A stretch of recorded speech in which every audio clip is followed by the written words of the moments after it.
Hi, everybody. Hey, guys. Welcome to our little tea party we have set up for you. Exactly. I love it. It's perfect. What do we have here? We've got like amazing little.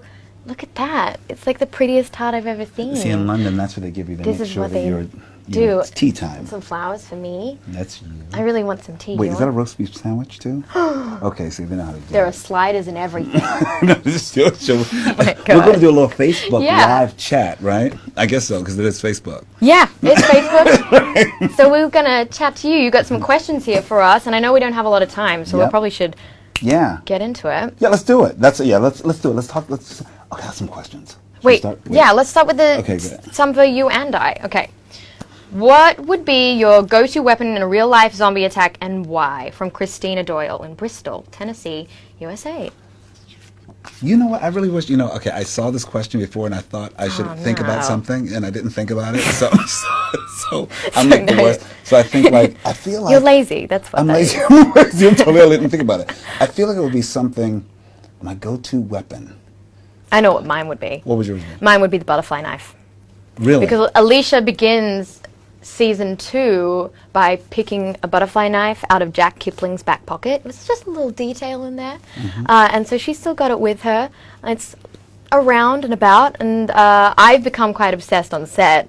Have you seen me? You've seen me playing with it. I've seen you play with because it. the stunt guys taught me a couple of tricks. You're actually oddly really good at it. I know. And It's like my weird secret skill. It Not scares so me. secret. It scares me a little bit now. Mine would be a hatchet. What is that? A hatchet. It's like like a maybe it's like a Oh, knife. yeah. I get you. But it's a like butcher knife.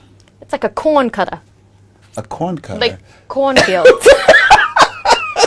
It's like a sickle. Maybe it's Yeah, like a sickle. yeah. Maybe it's a sickle. That's what mine would be. It would be a sickle. I don't think know a where I hatchet get and a sickle sickle. from. I don't know the difference. Okay, wait, Okay. let's do another. All right, for Alicia and Colman. Okay, you read that. Okay, Mercedes calls her fans Masonites. I didn't know that. Okay, wait. I didn't know that. What nickname would you give your fans? Candy Barreto, the Argentina. What nickname would you call your fans? Well, I want to think what you would call what yours would be. Colman's. You could Colmanites? Colmanites, but it could be Colman's because you could just put like a little apostrophe before the S, and then it would be like your ownership over them anyway, which is kind of weird. That's weird. That's like little monsters and all. Like, I mean, I don't want to call people little monsters. What about yours? Call humans. Debnam-Carey. Mine's Wait, you got two hard. names. So what do you do? Debnam. DCs. The DC. That's good. Is it? The DCs. The DCs. DC. The DC clan. Mine would be. I think. Yeah, you're right. Colmanites. Colmingos. Colmingos. That's good. That's cute. The cool mans. How Not about so that? cool. Not so cool. That was really lame. Sorry about that. No, I liked it. Here's another one. What is the one food you'd miss the most in a real zombie apocalypse? Avocado on toast. That was from H.B. Watson in the UK. She knows exactly what she would miss. I would miss that. I would miss, I think I would miss like Brussels sprouts with like bacon. Oh, yeah. Because I love bacon. I get that. So you'd actually like bacon with like a sprinkling of Brussels sprouts? Yeah, basically. Okay. Yeah, basically. Just bacon then. How about that one? What would be your go-to weapon in a real-life zombie attack? Wait, we did did that that. There's 3. That's Oh, all. That's okay. Well, then- do we have any new live questions, you guys? Well, yeah. We do? Okay. Oh, here we well, go. we're just gonna. Okay, I've got one for you. Okay, go for it. This is from Ash in the UK. Do any behind-the-scenes pranks happen on set? Usually by Mercedes Mason, yeah. Yeah, Right, always pranks. Mercedes. What does she do? She goes into people's rooms and does things, right? She Yeah, moves. she- She goes in a person's dressing room and moves everything around. Yeah, she does. Yeah. Like she did it to your dressing room. Yeah, I've been in there before and being like, why are there 10 vases of flowers in here? Like, did Because I she do knows- this in my sleep? Did I steal them from other people's rooms without knowing? But Yeah. then she just did that. So Mercedes is always trying to make people believe that they're going crazy. Yeah, a little bit. Just Right. a little bit. It's the subtle things. Right. Yeah. I have a question for you, Alicia. Oh, yeah. Do you think Alicia will eventually become a leader of sorts and get much stronger? That's from Fiona in the UK. Yeah, I do. I think out of anyone, honestly, I actually think Alicia's got the best chance of maybe becoming a future leader of the group. I'm going to put it out there right now. I know that might be a little... Yeah, you've seen her work. No, because because her character is very surprising. It's like, you think here's a young girl in the middle of this apocalypse, but she's like, you're going for broke. Totally. Yeah. I think she's also just discovering herself too. She's, figuring out what her strong characteristics are for this world, and she's malleable still. She's still discovering how she can best, help things out in this world. But I also think she's got some really good skills. Like, she speaks Spanish. Yeah. She has some future. And she's smart. She's smart. She's really, really smart. And so I think it's hard because she's young, so she's still having to become an adult very, very quickly. But I don't think that stops her at all from potentially being a good leader eventually. And also, every so often, the sunlight hits her hair in such a way. Your hair is always on point. Your hair game's on point in the show. Oh, I know. That, right? The hairstyles are like... Just had to shout out that. Yeah, no, I know. Yeah. They make it My look sweater way game's on better. point. My You sweater have game's on great point. sweater game. Well, no, you've got you're like runway Ralph Lauren looks Every every time day. you look at me, you're like, what are you I'm like, wearing is today? that your wardrobe? Are you still... I'm What like, is that? he found them. He found this stuff. I know he found it. He's like a good taste. I'm still waiting for you to find like an old suit of yours just lying around, just like put it on at nighttime, stand in it for a little moment. I think exactly, and then cry. He's like And holding himself. Totally. Now, you have my fan. That's really Okay. What can we expect from the second half of season 2? Adam Ola, Hungary. What you can expect from the second half of season 2 is that once again, there's these fractured families. They're still often this. They're really trying to find which way is the true north right now. Everyone is the people who were family before that they've now been challenged. Everything's been compromised. All the plans that that you may have had. Everyone's trying to secure a new place to live, figure out how to live in this new world, and what the relationships are going to be. Just because you're a mother-daughter one day, maybe you become like teammates in some way, or you become adversaries. You don't know, because that's what they're in the middle of, and that's what we're going to experience throughout the rest of the season. Right? Yeah, and I think also, our groups become very fractured again in the second half too. And I think it's just interesting to see how, far they can push each other and still like come together again. And I have one for Alicia. You're going to call me Felicia? Felicia. Her name's Felicia. Bye, Felicia. If you could... Hey, Felicia. Hey, Alycia Felicia. Debnam-Carey. If you could play any other fear character, who would it be? This is from Talia Toranini in South Africa. I think Chris. Chris. I thought you were going to say Strand because I'm right here. Oh, shit. Oh, that I mean, sucks. no. And we didn't say anything. Wait. It would be Chris? Yeah, I think Why? so. I mean, now you've pointed it out, you have obviously one of the great characters too. I'm totally kidding. No, I'm saying me because I'm right here. I'm joking. I'm totally serious. I kidding. really mean that. But It's terrible. I thought Chris because I think Chris's character is one of the hardest and really interesting. It's a difficult character, and I'm interested in how people had a very strong reaction when he started to slip down a bit of a rabbit hole, and mentally unstable, and you didn't know what he was going to do, and having lost so much very quickly, I think people had a very strong opinion that it was in his character in his nature to be like that. But I wonder if it's a lot of how everyone around him forced him sort of into that situation. I don't know, I just think there's so many interesting... And his character plays with a lot of darkness, actually. Yes. He's going into the but dark. innocence too. I think that there's a innate innocence and I mean, Lorenzo plays it so beautifully and wonderfully. But I do think it's one of my favorite characters. Yeah. And then Strand. And then Strand. Well, I would want to play you, Alicia, just so you know. I just want you to know that. Oh. And it's not only because you're sitting here either. That's like everyone there. Hey, we've got a live question. Do you think anything changed between Strand's relationship with Alicia from the start of season 2 to now? Krzia from Poland. I think so. I think that Strand was looking at Alicia just as a kid. She was sort of she's just getting in the way, and and how his rules about children, about things like that, and it's like, and if you're going to contribute something, I want you to contribute. Think about what you can contribute to it. This will not be a hand-holding situation. And then I think that actually, little by little, I just think the way we've been, the way the writers have been writing it, the way we've been playing it, is that I find more respect for this young woman, and I see how strong she is, and how more alike to her mother she is, and how, how strong, and how this woman's coming into her own. Yeah. And I think that he feels that that's useful, and he can be of use to her in that way too. Yeah, you know? I mean, you're one of the first. Strand's one of the first people to actually see Alicia, I think, as an equal, or start to see her as her own entity. Yeah. Which is not to be underestimated. Yeah. Yeah. Boom. Cool. Well, should we read that one? Oh, Yeah. there's another one. Here we go, you guys. Is the second half of the season going to be darker? Arthur from the UK. Hey, Arthur from Hey, the UK. Arthur from the UK. Who you want to answer this? Go on. I think, yes, it does get darker. It definitely does. Because we've been split up, we're having to interact with some new people that we haven't met yet. Just a little keep an eye out for.